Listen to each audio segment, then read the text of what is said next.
All right, Dwayne.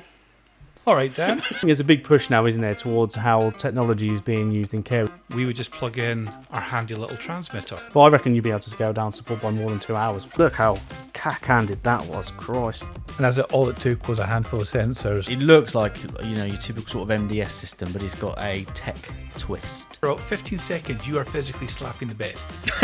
It's got the light skills you'd expect. Yeah. But the favourite one for me, if I can find it again, is making a microwave chocolate pudding.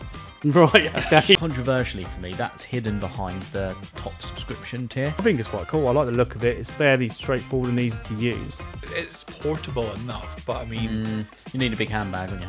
Yeah. That is a I good point. don't suit a handbag myself, so... Yeah, there's a big red circle there that says fat relief. There's skills here for everyone. Dwayne, thanks for coming along, spending the time with me today on Tech Talks.